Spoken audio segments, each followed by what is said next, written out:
Welcome back to True Print for Life. I'm your host, Christina Vera.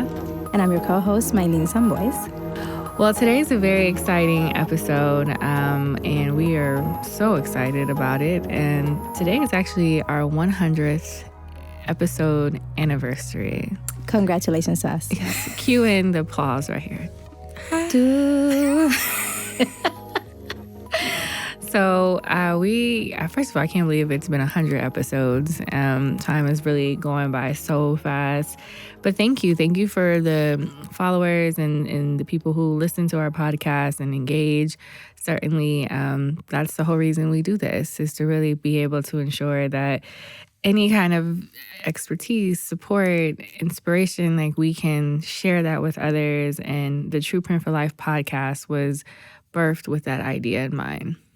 It was, and something that took a while to get launched. Once they launched, it just took off, right? Mm-hmm. Like it was something that we were able to do, and I think being disciplined to continue to do the episodes, right, and get them out has been a journey. Yeah. But I cannot believe we're at 100. Yeah, 100th episode. And speaking of the journey, we felt that it was obviously fitting to use this 100th episode to also announce something really big and something really exciting. As we have referenced in some past episodes, Maylin and I have been working on a big project for a few years now. It definitely wasn't a short-term project, but that project it's here. And we are really, really excited and honored to be able to announce that we have officially completed our book. Yes. The journey from who you are to who you're meant to be is now officially on Amazon. We are having an official launch party here in Columbus, Ohio on September the 10th. But the book is now live and it's on Amazon. Yes, and we have it. So if you are watching us on YouTube, let me put it out here for you to see it on YouTube. If you're on social media right now is on our live videos we're doing on TikTok and Instagram, because I couldn't figure out TikTok. So we're so excited. You can get it as a paper copy. You can get it as a paperback, a hard copy, or a Kindle version. And soon the audio is coming. But for now, you definitely are able to get those, and it will be delivered just to your house. And soon we hope to do a book club. I think it would be so awesome to have everybody with the book and kind of go through our own journey of going through the book together, because I think it would mean something different for everybody, right? Like it will resonate with you in a different way depending on where you are in your life. So we're excited to share with everybody. Absolutely.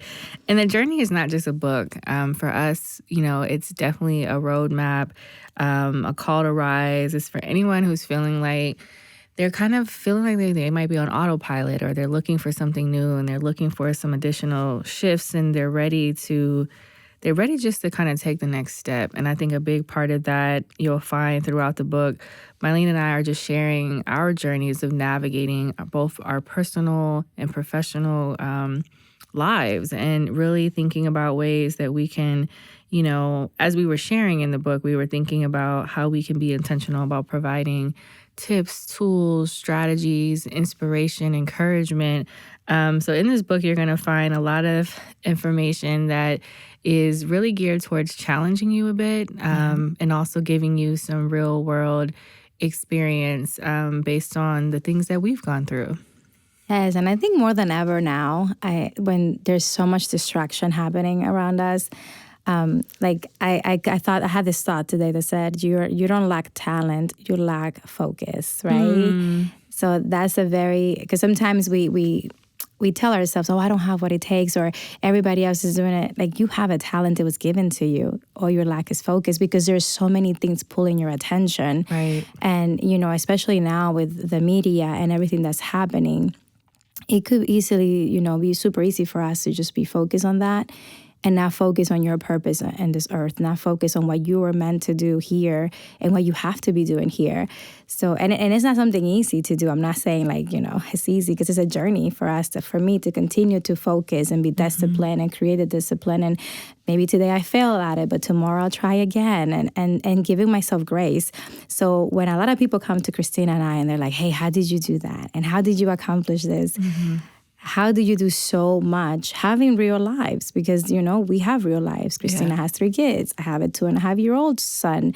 We have a nonprofit. We have our own interests that we have outside of this too. And there's a lot that we have built. Yeah. And we hope that even in the midst of the chaos that is happening right now, you can pick up the book and start finding like your own blueprint, like your own like roadmap, right? To your own journey. Like pick it up and start reading and start noticing that it's okay to be where you are. We hope that the book meets you where you are and it helps you take the next step. Because the hardest thing is sometimes to just stop the chaos, breathe, and take the next step. For me, once I'm able to take the next step, I can take the next step after that. Yeah. Sometimes you just get into the next step that is the hardest. So hopefully our hope is that you pick up the book and you'll find that one thing you have to do to take it to the next step. Mm-hmm. Yeah, no, I love that you said that. And I think already we've started to get some messages from folks that we had publicly announced the launch of the book this week.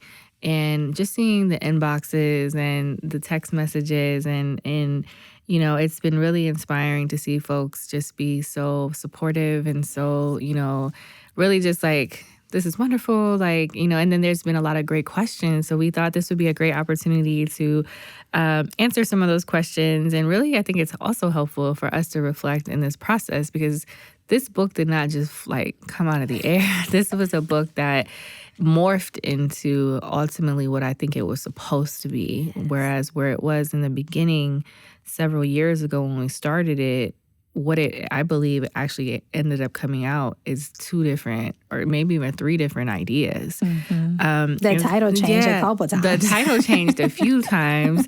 And so really, I think it's really a great opportunity to really share with folks what inspired us to write this book and, and even defining some of the moments or conversations that sparked it. And so do you kind of in your reflection, Maylin, we'll start with was there a moment or a conversation that sparked maybe we should write a book?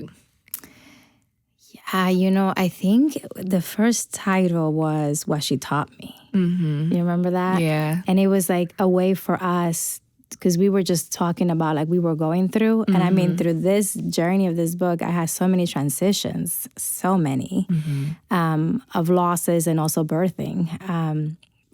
So that's kind of the evolution of the book too.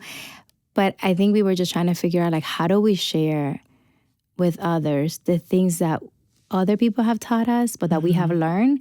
And that's why we had that title of first. Yeah. Right? So that was where we were at that moment. We wanted to share with people some of the things we were learning. Yeah. And the things that we, people have pour into us. Yeah. I don't know. That's how I remember it. And that was a lot in the car too. I forgot about that. No, that's very true.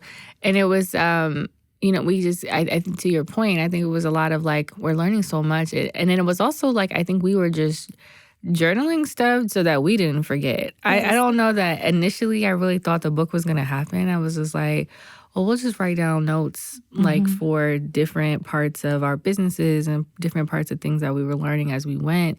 Because then when we really kicked this off initially, it was right before the pandemic. Yes. And then the pandemic hit. And then everything shifted again. So it went from this how do we, just share what we're learning? And then the book changed to the reset. It was actually, yes. We talked about it being called the reset because at that time we were all pivoting and we were all resetting because, you had a global pandemic and our lives, not just our lives, but the world had changed suddenly overnight. And we were on lockdown and we were trying to figure out okay, how can we provide while we were trying to figure it out ourselves, not that we had the sole answer, right? But taking now that what had happened in that moment, in that season of a pandemic and adding more kind of tips, tools, and really support. Yeah. And you remember we actually hosted a conference. I know when we think about all the things we've done, but it was and I feel we're always, this just came to me. We're always coming up with the light in the middle of chaos. Yeah. So that reset conference came in the middle of truly a chaos. It was a pandemic, a global pandemic that we at our age had never experienced. Yeah. And we were trying to navigate that. Yeah. And so many people were so stuck and also navigating that. But there was a lot of fear, right? So Right. one of the things that we decided to do was, hey, why don't we put this thing together, bring out like really amazing people that we know that are, you know, also trying to be a light in the middle of this darkness. Right. And let's come together. Right. And it was the first time we ever hosted a virtual conference. Oh my God. And it was amazing. Yeah, it was. I get chills. It we was gotta amazing. find the link. I know we it's have on to. Twitch We're gonna or put it on our something. website. We're gonna put it on our website. We need to find that. The videos, I mean, all the workshops were amazing, and I think they were really important for that time, that period of time. And I really think they actually are going to be really good for this period of time that we're on again. Because we are almost on a pandemic, okay? Yeah. It's a spirit pandemic, I call it. It's a spiritual pandemic. So I think that's amazing. So we was going to be called The Reset because of what was happening at the moment and all the great material that we created to share with the world. Right. And then it shifted again. Right. Yeah. And then it shifted, but it also like we just stepped away from it for years. Yeah. A couple years. Like the pandemic happened and so much was happening, you know, we had just all kinds of stuff happen, you know, with me getting elected to office, which was a huge, and still is. I'm at the tail end of a 4-year term. And so that kind of just instantly took priority. We moved into a facility, so Femergy, the nonprofit organization that we often share with you, that Maylin and I co-founded, was also at a transitional point where we went from being hybrid and having satellite spaces to, you know, acquiring an actual brick and mortar. And so we were in the midst of that. You had a baby. I had a baby. Like, literally, I had a baby January 16. We opened the center March 30th. Yeah. That is how much birthing was happening in 2023. Right. And so then it was like, okay, so then 2023 wrapped. 4 came around, and then I was cleaning out my email because I've got a million. My email is crazy. Not as crazy as mine. It's crazy. Don't let her fool you. But I was going through the folders, and then I found our manuscript, and I started reading it. And I was like, damn, this is a good book. You know, and I mean, not just because we wrote it, but it was just like the lessons in there that I felt like they were reminders. And it was also like, man, like this is still so relevant right now. And how many more people could this benefit? You know, because even just rereading it, I was just like, wow, I forgot about that. Or this was like such a profound, you know, moment or something we had captured. And then I was like, okay, this book is coming out. She sure did. It's coming out. And I think we've shared in previous episodes, every New Year's, Maylin and I always come together and we plan out personal goals and we look at our business goals. And when we came together that top of January of 2025, I put the book on our sheet and I was like, we're going to finish this book. And she was like, oh, are we? I was like, we're definitely finishing this book. And we did, guys. I'm going to share one more time. We did. Yes. And so I think we really, you know, so it's such a testament, and it wasn't easy because even though we had so much written, there was still so many gaps, and there was still like we would start a chapter and then we didn't finish the chapter. So it was just having to go back and reread, okay, where was I trying to go when I started this chapter? And is this even the right chapter, right? Because this now had turned into a completely different book than what I think we initially thought it was going to come out. Yeah, and I'm so grateful that we took the time throughout the years to really like take notes and journal, because even in our retreats, so Christina and I used to do like retreats every year, and a lot of the things that you have seen through the years for us, or you will read in the book, came through retreats that we will have. And that's why it's so important to take the time to kind of disconnect from everything and plan and reflect. And we gave ourselves that gift. And as we read the book and as we finalized the book, a lot of the things here that you're going to see as tips and as next steps are things that we had amazing facilitators at our retreats that will help us, you know, reflect. And we will come up with our own reflection things, and we just kind of share some of those with you to hopefully alleviate your journey and give you some really tangible action steps that you can take and that you can walk away. Because, a lot of times you read a book. I love reading. We love listening to books. I listen to podcasts all the time. We both do. I think that's one of the things we connect with. We love learning. And sometimes you read a book and then that's it, you put it down, you read it, and then you're like, well, what did I read? And what did I learn from that? What is my takeaway? So I had sometimes to be intentional about getting a notebook and writing down some of the things that I'm taking away, because I will forget what I read, right? Like, or what I heard in an audible. So when we wrote this, we had that in mind. Like, we don't want people to just read the book and be like, oh, that was great, I'm inspired. But did you take any action? Right. Because if you just got inspired, that's great. We gave you some hope. But if you didn't take any action, if you took one action, I feel like our job was done. I would feel so happy to know that you took one action. And even if that means you are breathing more, you are taking time to be more present, whatever it is that you take away from the book, my ask is just at least do one. There's so many great ones, but at least commit to making or taking one action after you read the book. And we would love for you to share what that action is. Yeah, absolutely. Which makes me kind of go reflect back on what was the writing process like for you? I would love to hear kind of your thoughts and opinions about writing a book with writing a book, period, is just a lot of work. Period. But definitely writing a book with someone else, that can be sometimes a challenge because, you're on different schedules. You're trying to, get things kind of clearly defined. You want to make sure that the book has your tone, my tone. And so there was so many moving elements to this process. And I would just be curious to hear kind of your thoughts on what was the writing process like for you? Torturous. No, just kidding.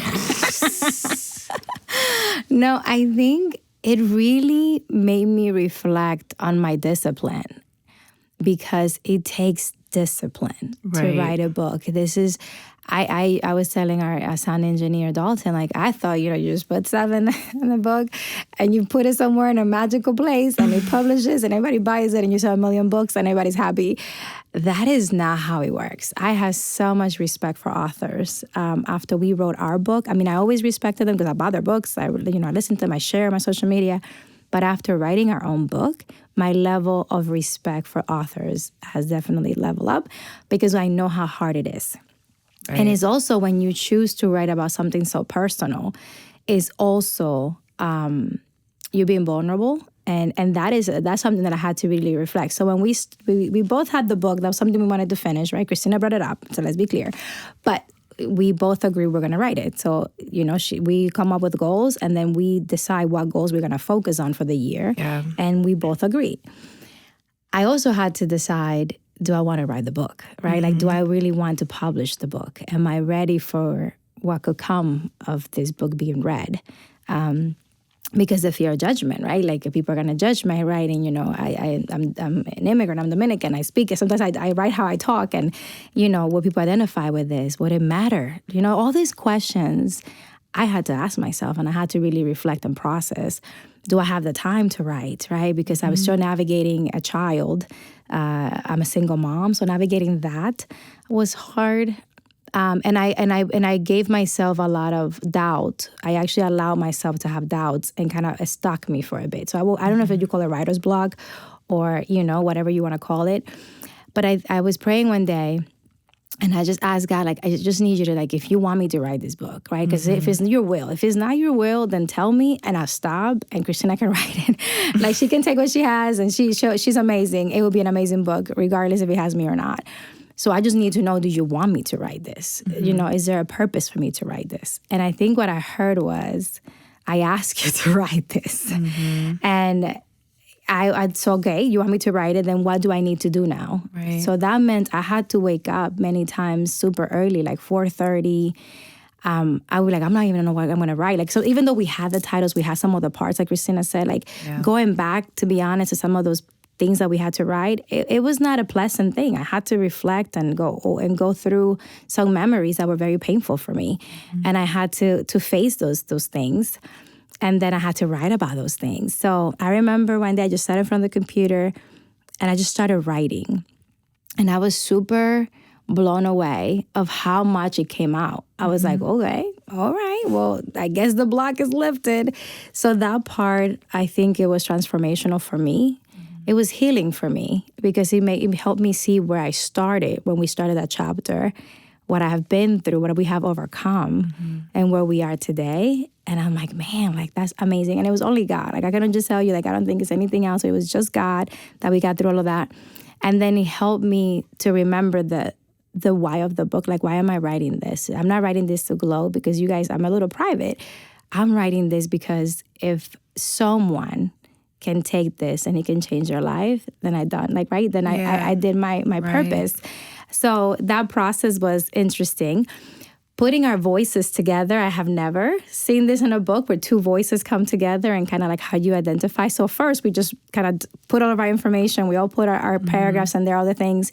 And then our editor, we had to get an editor. I don't know if you know this, you need an editor for a book and, you know, a great editor. And she's like, yeah, we have to identify your voices. You remember, like we have to figure out like when Christina starts, when you start, when you end, when you guys come together to share actionable things. So we came up with these really cool symbols to identify each other. You want to talk about the symbols? Yeah, so we did. So it's really cool because we have individual icons in the book. And so even on the cover, when you see it, we have, you know, this like kind of translucent butterfly coming out of the water. And so in the book, you know, right off the gate, you're like, oh, this is pretty. It's got a little butterfly. It's got this water. But really, it's symbolic to what you're going to find inside of the book, where Maylin in the book is referenced as a butterfly. So there's an actual icon of a butterfly throughout the book where that is specifically Maylin speaking. And then I am a water droplet.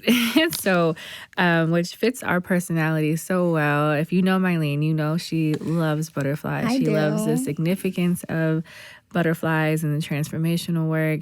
And I'm an Aquarius, so that should explain itself. But with a water symbol, specifically water, air, those natural elements, for me, the stillness is almost a process of rebirthing. And, you know, anytime I've ever been stressed or overwhelmed or maybe out of a creative block, I'm like, I need to be by water. Like, that's just, and every time I am by water, yes, guys, it is an opportunity for me. Mylene's always like, oh, you're going to the lake. She had a lake. Oh, Lord. Let me get ready. Let me get that notebook ready. She's at a lake, guys. Right. Anytime I'm at the lake and I come back, Mylene's like, so what are we doing? And I'm like, okay, several things or nothing, or, you know, but the water has always been, there's something about being in the water. And I don't like to be in the water. So let me be clear. Please. I'm not really like, I'm not going to swim in it. I just need to be near it. I just want to smell it. I just want to see it. I want to hear it. On the beach chair. Yeah, I'm not really a swimmer. Like, I'll get in a little bit, but I'm not Ariel. I'm not jumping in the ocean. I'm not really going to get in the pool. But there's something about being near water that has always been calming for me. It's always been like an anchor in some ways. And so being able to incorporate things that are so personal to us. So throughout the book, you will see, as I mentioned, there a butterfly being symbolic of Mylene's perspective or reflection, and then a water droplet, which is me speaking. And so, yeah, I'm really excited to see how people feel about that. Like, hopefully, as you're reading it, it comes across very clearly. Like, okay, I know, I get it, I see it. And then there's segments where it's our tips together, our ideas together. So, yeah, I'm really excited to kind of get feedback on, was that helpful? Because I do think there's another book in the future. Absolutely. Every day I wake up like, this could be in the book. Right. So if people like that, let us know if you like that. Because if you do, then that'll be our we have more content thing coming. So yeah, certainly really, really exciting to be able to incorporate that. And then I will add to like the process of having a co-author. I think it was really great. And it really simplifies or amplifies, shares, explains, kind of like how Christina and I are. So truly the book is a reflection of our journey and all the things that we have been able to accomplish. And even through the writing process, you need someone right, to hold you accountable. So when you have a publishing company, right, like, or an agent, like, they're telling you, like, listen, I need this chapter by this day, or we need this by this day. Like, you have those people. Well, we didn't have a publisher. Like, we had an editor, of course, but Christina was my publisher. And thank God I love her, because she'll be like, okay, so the editor wants this by X date, and what did you need to make this happen? Right. And I love that, because holding me accountable helped me kind of with that structure, right, and that discipline that I needed to have. So I'm really grateful that for me, right, even though at times I'm like, oh my God, that message. One time I'm like, listen, if I don't write it by this day, go alone. Like, just take the ship. Like, you know how they say, run without me, save yourself. Have you ever seen that? Like, now I understand that. When you're getting attacked and you're like, I'm not going to make it. I tried. My God. You go without me. Lord. Literally, I was like, listen, if I don't get it by this day, girl, just take it and go, because I cannot. Okay. Oh my God. And she was like, yeah, fine, get it done by this day. Yeah, I'm like, all right, girl, whatever. I just she ignored me. Yeah, for sure. Thank you so much. I love her for that. But that was, for me, that was the thing. I can tell you right now, I could have done this by myself. It would not have been published in 2025. Oh, for sure. It would have not. Okay. I don't know what year, if a year would have been published. It would have been in some manuscript, but I truly believe, as a testament to who we are, that having each other there was helpful. Like, where I was like falling behind or not on track, she'll be that gentle voice, like, hey, we are doing this. Hey, we're doing that. And kind of like partnering, like, okay, I can do this. I can do the system. So, okay, now once the book was, ready, and we put it somewhere, I'm like, all right, she's handling this piece. I'll handle this piece. I'll create the Excel sheet. I'll create the things. Right. And then you handle the people and the things that we need to handle, right? The process to make sure that it gets published. I'll make sure that we publish it. So, that partnership, I think, was good. That was my take. I agree. No, 100%. And I think that if you're considering writing a book and you're like, well, I don't have a partner or a co-author to write with, that's okay. Find somebody that can be an accountability partner, right? And so definitely, if you don't have, somebody that you feel comfortable writing a book with, or just looking for someone that can be an accountability partner, to Maylin's point earlier, I think that is so critically important. And as we're getting ready to wrap up this episode, in a future episode, we're going to dive a little deeper on just some of the content in the book that you'll find, some of our biggest kind of themes for the books and kind of brief takeaways. But certainly the book is available now on Amazon. And it's called The Journey from Who You Are to Who You're Meant to Be. And it's also on Kindle. So if you're like, I like to download, it is available on Kindle as well.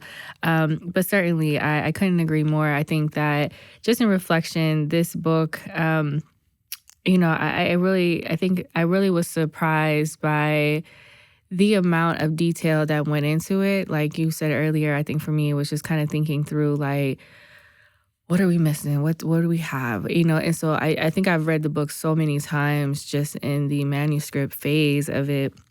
And then thinking about the brand, the cover, the colors, the font.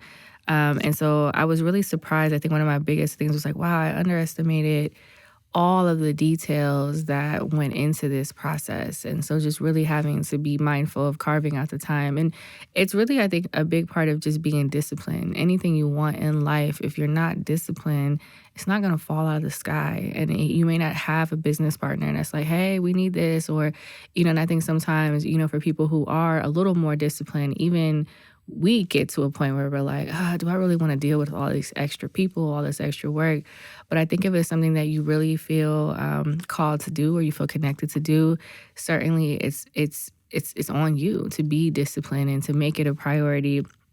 And I think, well, in the next episode, we'll talk a little bit more about, anything new that we learned about ourselves during this process, because there definitely are some things that I feel like I learned about myself and that I learned about you, even in reading some of your reflections.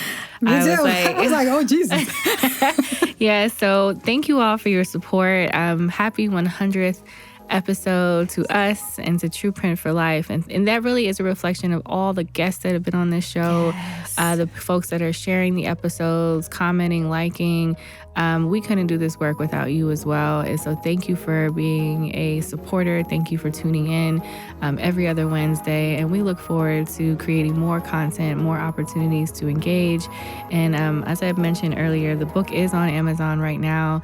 And we look forward to being able to take you on this journey journey here with us at True Print. And like we always say, It's bigger than you. Thank you so much for listening today. We're excited and we hope that you follow us on Instagram, True Print for Life, YouTube channel, also True Print for Life. And make sure that you share, like, watch our videos. Make sure that you follow us on all streaming platforms.